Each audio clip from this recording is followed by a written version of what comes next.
Hello, hello, welcome to the way through. I'm so grateful that you are here today. I'm so grateful that I get to be here today, and just grateful for, of course, another opportunity for us to have an amazing conversation. The way through. This is the show where we're going to explore the mind, body, spirit connection, and really to help you and me and humanity really from overcoming barriers that are keeping us stuck in our lives, navigating our energetic sensitivity and of course empowering you to create a more authentic life. And an authentic life in which I love here again in the scope of what the Empower channel is all about is the authentic life in helping you to move forward, but more importantly helping humanity to move forward. We're at such a pivotal time here where we sit within 2024, and it's really exciting to me that we have the chance to continue these conversations and really explore the greater facets of our being. And that's what, of course, the show is all about, really helping to give more light and more direction and maybe a little bit of a shift in perspective to some of those paradigms that may have been playing up in your life. Now, I'm your host, Bonnie Worth. And if you haven't tuned into the show before, a lot of the content that I'm talking about even today, I want to encourage you to go back and listen to some of the previous shows that were in place. If there's something of interest to you, of course, we've been moving through this past month and setting a foundation for the show, as well as explaining a lot of the foundational scope of even the work that I do and helping with my clients through my coaching programs, the retreats, everything that I have on the go. So I'm really glad that I had the chance to kind of explore this with you. Now we're going to be talking today about unraveling our wounds, and so we're going to be diving into the show here and diving into what are some of what I refer to as the core wounds that we hold, these hidden aspects of ourselves that really shape our perception, that shape our behaviors, our interactions with the world. Now, we know and understand that we've got the belief systems, we've got the paradigms, we've got everything that's been inherited that we're carrying as a part of things that we're here to reconcile, move through, and find our understanding of. But here, there's also to look here that we have this aspect of our humanity, this point of what we all understand as being our ego. And our ego is what defines our identity. It's the very thing that identifies our self-worth, and it can become a source of our pain. Our ego, especially if we are going to confront our wounds, but the things that our ego is really just trying to protect us. It's an essential part of us being human. It influences how we see ourselves, how we know our own self-worth, how we relate to other people. And when our ego has been wounded due to the experiences that we've had in our life, it can have a profound impact on our ability to thrive, our ability to move forward in healthy ways, and of course, to be able to manifest the things that we're really praying about or we're yearning for in our lives. So, to understand the aspects of our wounding, we also have to understand and have great compassion for the ego, this part of us that makes us human. I love what Wayne Dyer said. Wayne Dyer referred to the ego as how we edge God out, which means we are edging out the higher aspects of not only our higher power, but the higher aspects of who we are, that deeper, what we could say is divine truth or expression of what is our light in the world. And so our ego, when it becomes wounded, gets into a state of defensiveness. It's where our sensitivity, not our energetic sensitivity, but our emotional sensitivity comes from. A wounded ego often leads to us being overly critical, sorry. It could be self-criticism, criticism of other people. Our ego is what leads us to form judgments, especially if we feel threatened in some way, when we're overwhelmed by the emotions that are tied to past traumas or past experiences. It can really, it goes into, again, as I said, a protective mode, but it can be, again, a fierceness, or it can be debilitating to our very sense of self and, of course, to our overall well being, mentally, emotionally, as well as spiritually. In the wounded ego, again, this is where our feelings of inadequacy come from, that I'm not good enough, I'm not talented enough, I'm not successful enough, I don't lovable enough, and things that can really, create, we're call in experiences in our lives that further lead to greater self-doubt, this lack of self-confidence, and it's what has us seek to the external world for validation in order to compensate for some perceived deficiency or to compensate for what we have as our own internal struggle. Our ego, when we look at the woundedness aspect of our ego, it's where the cycles of negative thinking come from. It's where the challenges arise in all facets of our life, including our relationships, in our careers, but more importantly, in our overall emotional well-being. And our emotional well-being has everything to do with our vibration. It has everything to do with our frequency. It has everything to do with how we show up in the world, and more importantly, the what attracts or calls in the experiences, the events, and people into our lives that back up our belief systems and the paradigms that we've been operating in, and what back up all of the inherited conditioning that we're looking to move through and navigate beyond, so we're no longer held in limitation. We really have to, when we look at our scope of beingness, we have to look at this scope of self-reflection. It's so important that we begin to look at our ego. What defines us? How are we operating? Are we operating in a low aspect of our ego, the ego that's wounded and defensive and critical and full of judgment? Or can we transcend that, and can we lift ourselves into a place where we can be more expressive of compassion, of the generosity of spirit, of being able to really kind of let go of the judgments in a sense of needing to basically understand or convince other people that we have the right way and that they're wrong.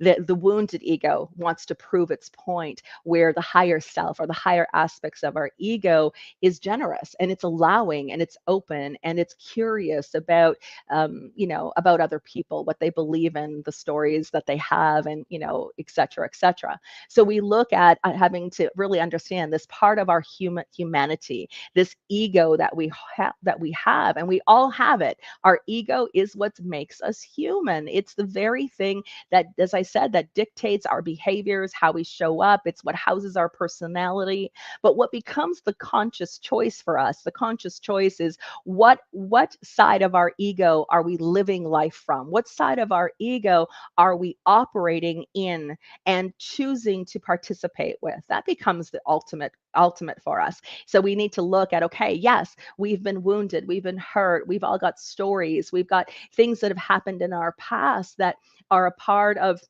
I mean, they shape our reality, they shape the narrative, they don't define who we are, but they are a part of who we are, and we can play in the lower aspects of our personality that is wrought with grudge and resentment and remorse and struggle, and or we can choose to do the deeper work to unravel some of the wounds and to begin to face and take a look at maybe the traumas that we have, the things that we've had to that have happened, and to be with what happened, and to feel through what happened, and to acknowledge it and give it some form of expression. You've heard me say before that our spirit is ever looking for expression and expansion. And if we are not expressing our light, expressing our joy, expressing our pain, then we go into a state of disintegration. We go into what is a suffering spirit, and our suffering spirit begins to become compromised, and our suffering becomes even greater, and the struggles become what seem even more harsh. And so we all have a responsibility. We all have responsibility to ourselves. We have the self responsibility to take a look at the choices that we're making in our lives and how we're showing up. Are we choosing to show up in our lives from the lower state of our ego, or are we doing the work, and are we making a conscious choice to show up from the higher aspects of our personality, of the one that maybe can be more loving, more kind, more peaceful, more generous? And that, sweet friends, is a conscious choice lives. And it involves having to take a look at at the wounds and why the wounds exist there, but more importantly, to begin to unravel the hold that the past has had, the hold that these wounds have had over us, and the limitation and barriers that they've caused throughout our lives up until this point. I think awareness is the greatest gift that we could ever be given from the universe. That when we look at anything that we've been living from our perspective or our point of view, operating within the paradigms and the belief systems that we've had, that we've believed that to be true for, for a part of our lives, until such point that we become aware of another perspective, we become aware of another point of view, we consider it that perhaps maybe something that we are holding or something we believe, that there could be a greater truth, or maybe it's not resonant to what really exists in a deeper knowing inside of us. And the moment we have awareness, the moment that something is sparked inside of us, that there could be another possibility for our lives, another point of view, another way of thinking, a greater way of being and expressing in our life. Once we have the awareness to it, we're halfway there. We're halfway there. I think that's, like I said, that's why it's the greatest gift. It's like, but what takes the awareness is the shake up, the wake up, the gruelingness of what is our suffering, in order to bring us into a more alert state, to recognize that more can be possible through consideration and through our self-reflection and the self-responsibility that comes from that point. This ability, we have a responsibility to ourselves to do the deeper work, to do our healing, to move through the things in our life that have been our limitation and have been holding our back. And we've got a responsibility to each other, responsibility to humanity, because that's really the only way that we are going to really be able to enact upon the changes that we would like to see in our world. So much of what we see right now, when we think of it, is the egoic state of our humanity. It is the egos that are fighting in politics. It's the ego that fights in war. It is the ego that fights in relationship. And so the ego, as I said, as Wayne Dyer had shared many years ago, it's how we edge God out. It's how we edge out love. It's how we edge out kindness. It's how we edge out what is a state of compassion for each other. And we edge out God out by the judgments that we have in place. Now, judgment, that's going to be another conversation for another show, but there's two sides to judgment as well. And so we are human. We have an ego. We will judge. We judge whether somebody is, we think they're happy or we think they're successful. We judge ourselves based on that. And it doesn't matter. We have positive judgments and negative judgments. There's two sides to that. Our ego is in constant judgment, but it's in the choice of what we are judging and how we are showing up in the world. That's really where our responsibility lies. That we have, as I said, a responsibility to ourselves to do the deeper work, to do our healing, to transcend the wounds of our past. But we also have a responsibility to each other, to show up and to generate and create a better world for each other, and of course a better world for generations to come. So this is such an important part of our humanity. We can't run away from our ego. We can't. We do need to learn how to love who we are, how to give ourselves, to offer a state of forgiveness and compassion to ourselves, and then begin to make choices that are more aligned with, we could say, the higher self or the higher ego mind, so that we can show up in better ways for ourselves and in better ways for each other.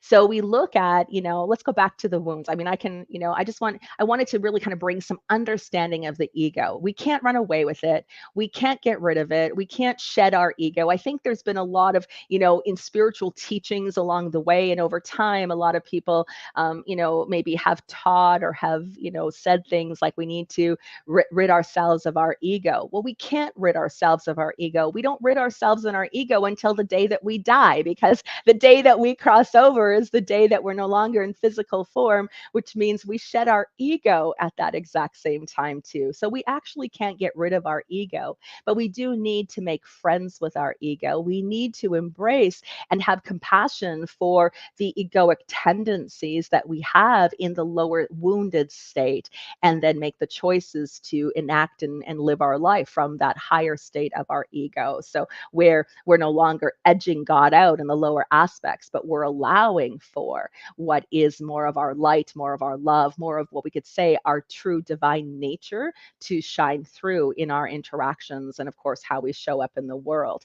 Now, when I want to go back, let's go back into some of the wounding. Now, a lot of the work that I do really has come into really, through through my own healing journey, through the work that I've done over the years with so many clients. When we look at the wounds of the ego, it's kind of come down into four very specific categories, and I write more about this in my book, and really delve into it, of course, as I said, in my coaching sessions, in the work that I do through my retreats, as well as, I wanted to share and talk about this here as well, to really begin to help you to conceptualize a little bit in terms of maybe your stories, and what the wounds are really asking, what our invitations are.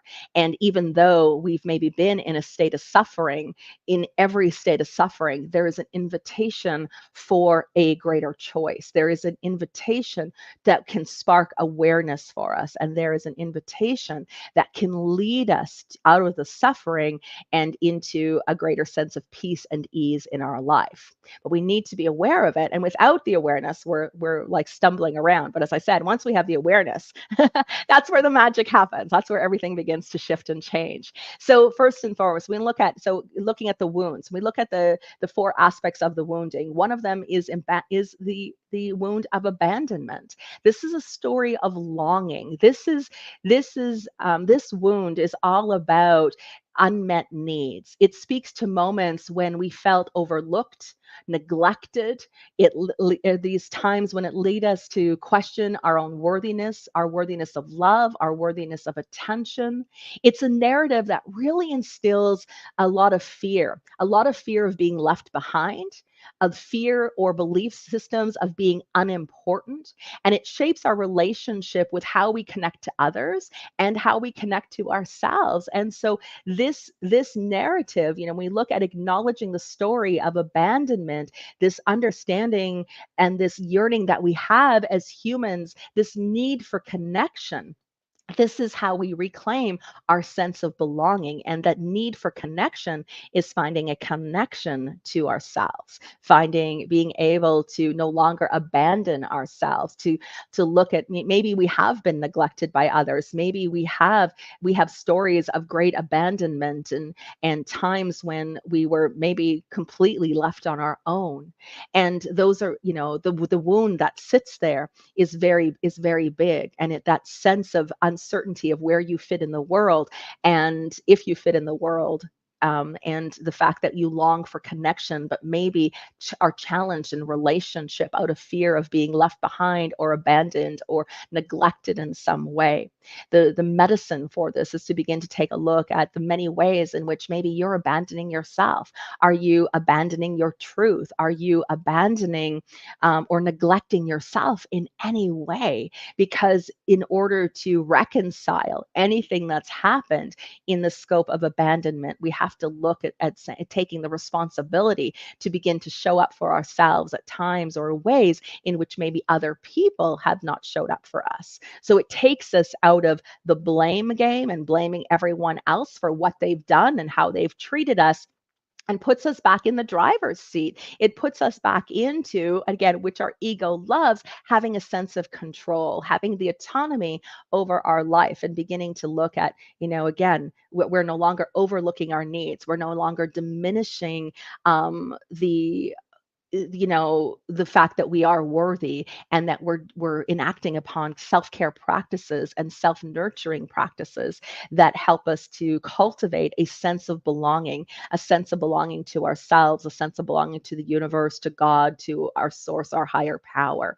So it really, it is a wound. It's a story that is in longing, longing for something more, longing for connection. And ultimately, it's about us seeking our spiritual connection, a connection to our source. The next one I'm going to take a look at is abuse. Now, abuse comes in many forms and in many, many different ways. And the impact of what abuse creates is, of course, I mean, it's undeniable, the emotional scars of what it creates for us, in the sense of, not just is it in a sense of abandonment, but the emotional scars that stay with us for a long time, especially if someone has exerted control over us, where we no longer feel safe, where we no longer have a sense of our own identity because it's been formed in some way, based on the experiences that we've had at the hands of others. Now, abuse is a story of survival. It is a narrative, a very powerful narrative that is fueled by powerlessness and distrust. It's about the chapters of our lives that we basically have been not in control of, that someone else, as I said, has had control over us, and has diminished our sense of self, has diminished and taken or stolen, so to speak, not only our power, but the very autonomy of our existence, the sovereignty of our soul. And so it's a the distrust that forms, distrust in other people. It causes us to not trust ourselves, and ultimately we're not trusting in life, we're not trusting in the fact that this is a beautiful, blessed, and powerful universe that is a basic big yes machine to, helping to bring blessings into our lives, that we get so stuck in the narratives, the belief systems, and paradigms of powerlessness and distrust, that it becomes immobilizing. It's difficult for us to maybe reclaim our voice, for us to uphold or have boundaries in place. And yet, that's exactly what the invitation is. The invitation, or we could say in terms of abuse here again, is looking at not only creating a new narrative that is of strength and resilience. It is about bringing our voice, opening up the voice. It is about defining and putting some boundaries into place. But more importantly, in aspects of our traumas around abuse, it's about looking now at the self-abusive patterns.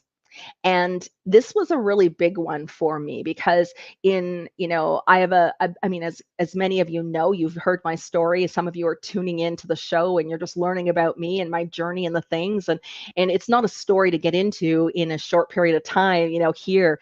But definitely I invite you to go to my website and connect with me. I've got, I write a lot about it on my blog.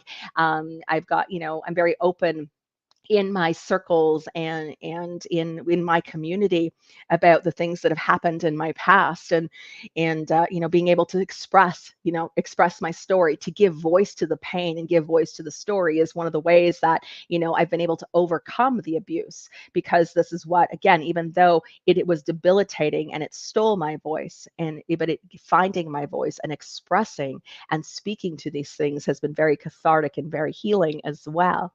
But in order to really, again, here overcome this, we have to, again, look at that piece of self responsibility. We have to look at the ways of our own self abusive patterns. And I know for me, I was abusing myself with how I thought about myself. I abused myself with actions where I was neglecting my own health. I neglected, whether even if it was eating healthfully, I neglected the very things that helped me to sustain life, because again, I had been led to believe that I wasn't worthy of being loved and accepted and nurtured and cared for. I used to, in fact, always believe that I had a neon sign in my forehead that just said abuse me, because it seemed to be the story and narrative of every relationship that I had had in my earlier and very uh I would say nurture, um, I would say my earlier life, in my adolescence and in my earlier life, and even into my early adult life.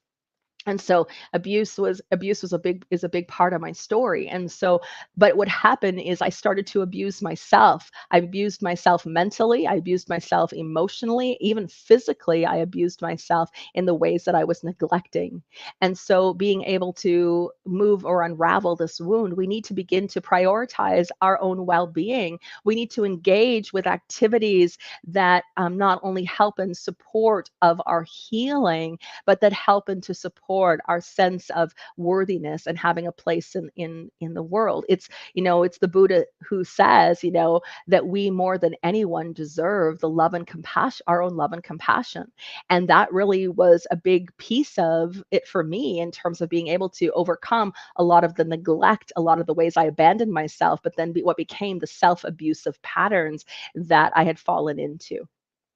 The other, so again, we're looking at scopes here of just, again, this is to bring awareness. This is to bring, understanding of the growth opportunities, or what I always call the invitation for us, that we can, even though our wounds represent the past, it's like, how do we now care for ourselves and move forward from a place of limitation and of the wounded state of our ego, and to really find not only the peace that we're seeking in the world, but to become greater at peace inside of ourselves. So we need to explore the impact of our stories, what the stories are about, what the invitations are, and then what is our responsibility here? What is our responsibility?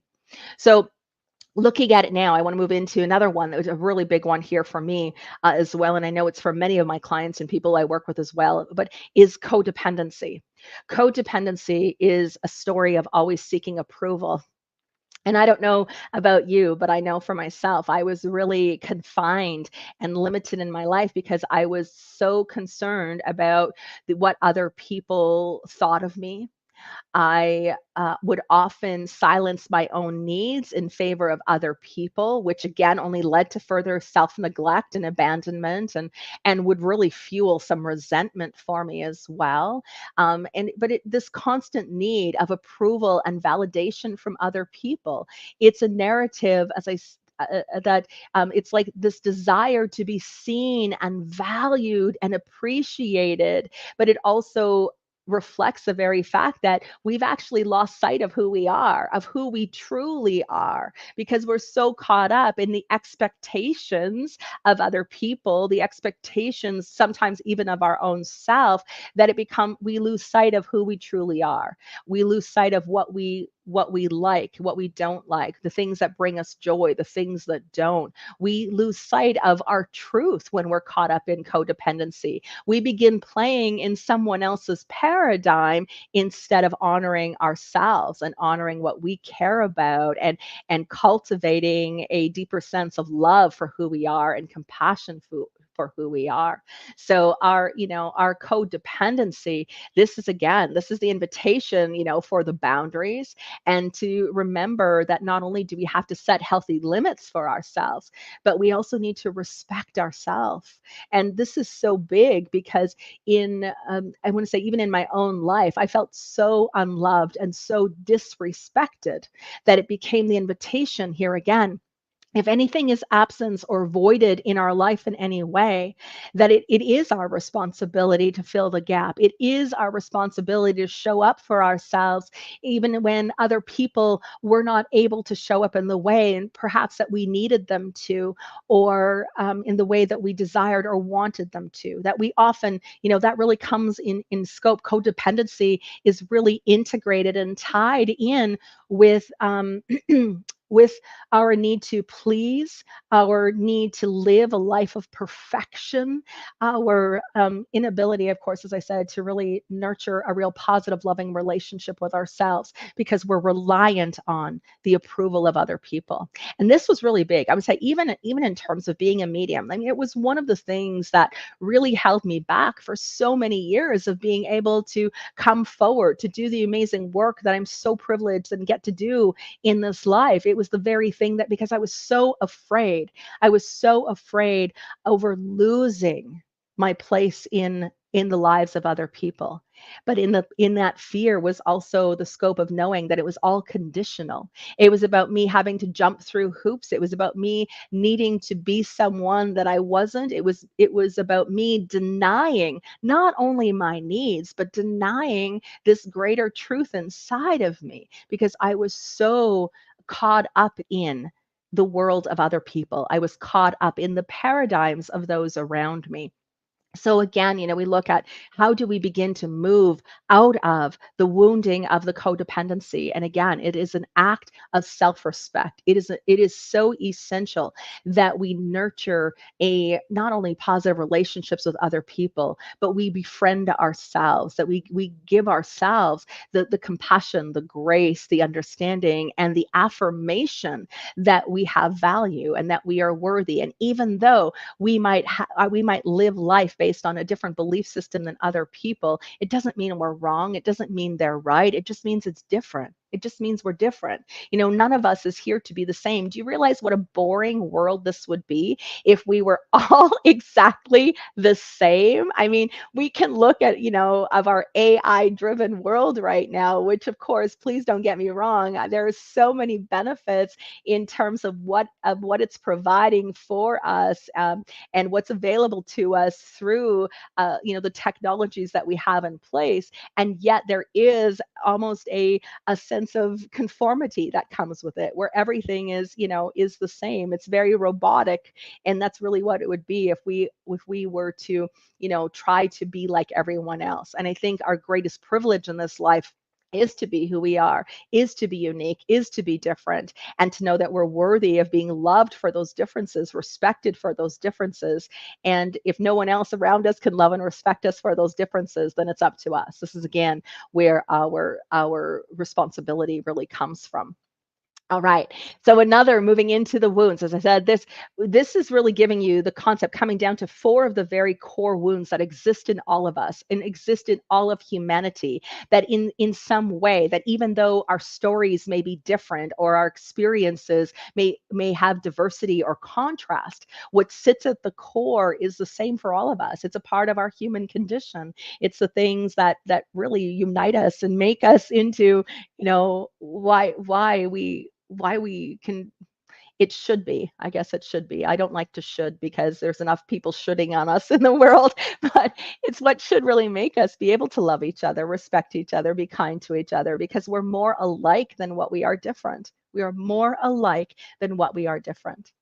One of our other greatest core wounds that we have, that when we look at the aspects of our ego, is tied to loss of, loss, not just in terms of the death of loved ones, but a lost sense of who we are. A loss can be a loss of relationships, a loss of careers, loss of lifestyle. We as humanity right now, we are dealing with an enormous amount of loss in terms of our sense of freedoms, loss of what is, I'm going to say compassion for humanity. There's a deep, deep sense of loss that is governing over our nations, a loss over some freedoms and some things that maybe we have been accustomed to, and not accustomed to, but we know that we're worthy of. And so loss is something that unites all of us, and it doesn't matter what race, what religion, what belief system we hold. It doesn't matter the color of our skin. It doesn't matter the stories of our past. Loss is something that we all have in common. And loss is death of any kind is the greatest human suffering. And when we look at the scope of our wounding, loss is a story of grief, but loss is also a story of transformation. And it can, when we look at death of any kind, it encapsulates the sorrow of losing the loved one, of the relationship, as I said, aspects even of ourselves or our ways of living our life. But it's a narrative that carries both pain as well as the potential for rebirth. This is, yes, it's about honoring our memories, but also creating space for new beginning. And, it's like the universe, I don't believe, I truly do not believe. Now again, my belief system may be completely different than yours, but I don't believe that the universe ever closed doors for us. They never close down a door. It never closes down an opportunity. That the doors always stay open. They always stay open and allowing us to move into, into healing, to expressing our emotions, encouraging us to find meaning behind our grief, to ultimately guiding us towards not only acceptance, but being able to grow beyond who we believed ourselves to be based in the experience, but based, again, based in that particular relationship, who we knew ourselves to be in that relationship, who we knew ourselves to be in that career, who we knew ourselves to be in that, that aspect of livelihood. In whatever way, grief is an opportunity, and that door stays open to us. It's our losses are a time of our deepest sorrows, our deepest pain and suffering. Let's call it what could be, it's referred to as a very dark night of the soul. But through anything, it's also where, even grieving our health, or, even if it's within, having a terminal diagnosis or anything, this is opportunity for transformation. It's the invitation to change something. When we need to allow ourselves to grieve, there's no doubt about that. And grief itself is a very unique and very, as I said, transformative journey. But we also need to honor what has been lost, but also open ourselves up to what can become. And it's a hard transition to do it. And again, moving through loss of any kind, we do need each other. This is where, what is our greatest medicine? Our greatest medicine when we look at any kind of trauma is community, is each other. And what we do is when we're hurt and wounded is that many of us will push away other people. We push away from each other, and yet we need each other. We need to surround each other. We need to rally around each other. We need to love each other and nurture each other through the losses and through the grief. Grief is a very personal journey. What we go through is personal, but it is in the support of community, of being held, of being nurtured, of being cared for, that our healing can take place. Now, we never get over the loss of a loved one. And this is something I say time and time again in all of my training programs and things like that, because it is it is such a important facet, as I said, of our life. It's our biggest wound that we have. And so we never get over our loss. Our loss is always there, but we do find ways to rise above it. We do find ways in which, again, in being able to be lifted out of the suffering,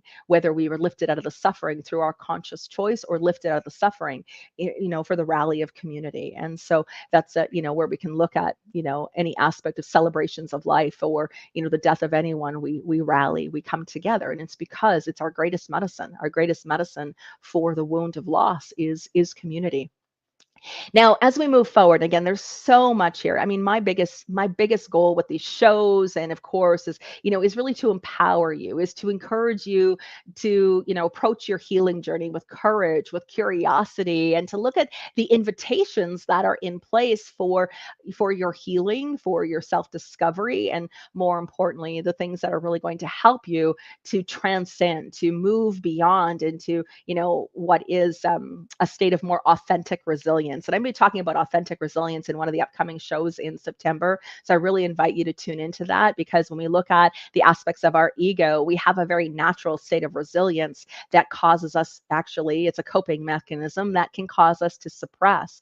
And so when we want to look at what is authentic resilience, and how do we find a renewed sense of self and a renewed sense of our own resilience, it's about being able to embrace the sacred medicines that are available to us through our willingness to show up to how we feel, to express how we feel, to be with how we feel, and then to allow for the healing and making the choices to move forward in a healthy way. And sometimes the choice to move forward is to have a coach and have, as I said, have community, have someone beside you, a healer, a helper, to be able to help you through. I know I certainly could not have made it to this point in my life had it not been for the healers and the mentors and the people who came forward to help me at the times when it was most challenging and difficult for me to show up for myself. So one of the key things, and I do want to leave you with this, I think one of the biggest turning points for me in being able to really move forward through my trauma stories and being able to really unravel the wounding that had taken place for me, that really kind of began to lead me out of what was the suffering scope of things, and bringing into a state of greater awareness or greater possibility, through, through that transitional state. And it really became in terms of, some powerful questions. And again, you've heard me talk about empowering questions to the universe, but these are empowering questions to yourself. And when we look at navigating the pain of our past, we always find ourselves asking that frustrating question, why? Why did this person do this? Why did this happen? Why does nobody like me? Why does it seem like I can never get ahead? Why do bad things always happen to me? Why? This reminds me of the insatiable wonderment, of my little grandsons who are in that state of why. But there is a why of curiosity that is open to growth. Whereas we as adults, and especially when we are dealing with wounded narratives, we get caught in a why seeking of or and of answers, that sometimes answers that cannot be found, because we honestly maybe don't know why someone hurt us. We don't know what was going on inside of them. We don't know where their disconnect was that led them to act out against us, to hurt us, to do the very things that they did. We don't necessarily have those answers. We may never find out why, and why asking why really only leads us to further misery in our lives, because it is an unanswerable question. And yet our ego seeks to find out why. Instead, going from the why is what can lead us feeling stuck. And so instead, the power or the empowerment comes from focusing on what is now the expression. Remember, if we are in expression, we're no longer in suppression. And when we're in suppression, we're in disintegration, right? Our spirit is disintegrating. But when we are in expression, now we are in expansion, and we are opening to more for our lives. And what is the beautiful question that allows us to do that? What happened? What happened? What happened means it's an opportunity for us to take a look. It opens the door for understanding of the impact of the trauma. It gives voice to what happened, instead of holding it and keeping it as a secret, by being able to answer the question, what happened? And you might want to do this in terms of just having a journal and a pen and write the story out, give voice to what happened. I held on to so many secrets, and I held on to the pain, and I never disclosed anything. And it was a part of what was becoming like poison inside of my system, because I wasn't willing to give voice to it, not even to myself. And yet being able to fully express and to bring forward, to give voice to what happened, was one of the most liberating things for me. Now, it's difficult and challenging because it does bring up a lot of emotion. When you start to get honest with yourself, when you start to write about it, you start to express it, it starts to get uncomfortable. But it's in the discomfort that the healing happens. It's in the willingness to face it, to feel it, to be with it, that we begin to release it. So, what happened? Focusing on what is a source of power for us. Now, what emotion am I suppressing? This is important because naming the emotion that we have buried, acknowledging what's inside of us, is a step towards our healing. What emotion have I buried? This is anger. We have such a misconception of what it means to be spiritual, saying that it's not spiritual to be angry, it's not spiritual to be, upset. It absolutely is, because being spiritual is being human. It's a part of our humanity. It's a part of what makes us who we are. We are spiritual beings having a human experience, but we need to be in our human experience in order for the greater spiritual realizations. And so being able to to express and name the emotion. And I know for myself, when I started doing this work, like there were only two emotions for me. Like I was so naive in terms of emotions, of what it was that I was actually suppressing. I was suppressing hopelessness. I was suppressing what was disdain. I was suppressing frustration, resentment, remorse, regret. But I only know two emotions at that when I started my journey. It was happy or sad. And I knew I wasn't happy. So I understood what sad was. But it was through being able to name the emotion, name the emotion. What emotion am I suppressing? It's about being real and honest with ourselves and real and honest with God, with our higher power. The next question I want to lead you with, as well as we kind of wrap up today's show, the next one I want to leave you with is, what do I need in this moment to feel better? Because regardless of what the wound is, regardless of the narrative or what it is that you are seeking or longing for, tuning into your present needs is the very thing that offers compassion and nurturement. It's the very thing that fosters some inner peace. So, what do I need in this moment to feel better? And only you can answer that. Only you can answer that. I know that for me, what do I need in this moment to feel better is I need a hug. So, and I mean, I would see, I don't go hug strangers. I mean, I might, but I've been known to like reach out and hug people, but I might just need a hug. And so maybe there's, you have someone close to you that you could just say, I just say to my husband, I really just need a hug right now. And it can be the simplest thing. What do I need in this moment to feel better? I need to go have a hot bath. I need to step away from the busyness and the stress of the situation, and I need to go spend time in nature. What do I need in this moment to feel better? Because what is the opening to possibility? What is the opening of a door to transformation? What is what allows us to reshape anything in a moment? It's the very thing that takes us, from what have been maybe the weight of the traumas, the shames, the self-doubt, this distorted sense of self-perception. And it brings us into a place of compassion, and we begin to be our own healer through us. It's how we begin to transform the pain into a greater sense of empowerment. And so what gave me the opportunity to confront my past with compassion. I began to unpack those realities of my experiences, of what they revealed about my core beliefs, what they believed, what they caused me to believe about what was possible for me.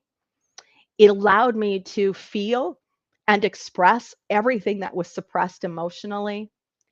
And the more I practiced self care and the ways that I was abusing myself and began nurturing my spirit, I began to have a renewed sense of self. It ignited a transformation inside of me that really allowed me to move beyond the wound and redefine life for myself and redefine my place in my life.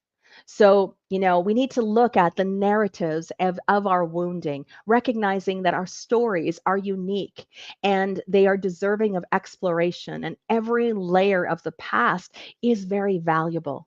And these wounds serve as invitations for us to explore with curiosity and helping to understand ourselves better and to embrace a scope of greater wholeness from our experiences. And when, this is how we empower ourselves. It's how, when we're no longer defined by our wounds, we are now moving into a capacity to heal, to grow, and to thrive. And what better way to show up for ourselves and especially to show up for each other at a time in our world when we actually need each other and we need more light than ever before. All right, sweet friends. Well, I so appreciate the opportunity to come in and have this conversation with you today. I love and adore every chance I have to connect with you. And please, if there's something that resonated with you in this episode, I really encourage you to comment, like, and share. Maybe you know of someone in your life who would really benefit from the messages and the information that I share here each and every week. Please tune in. I invite you to subscribe, and thank you so much for making the beautiful contribution of your light into the world. I'm so, so grateful. Thanks for tuning in, and I will see you here next week on The Way Through. Bye for now.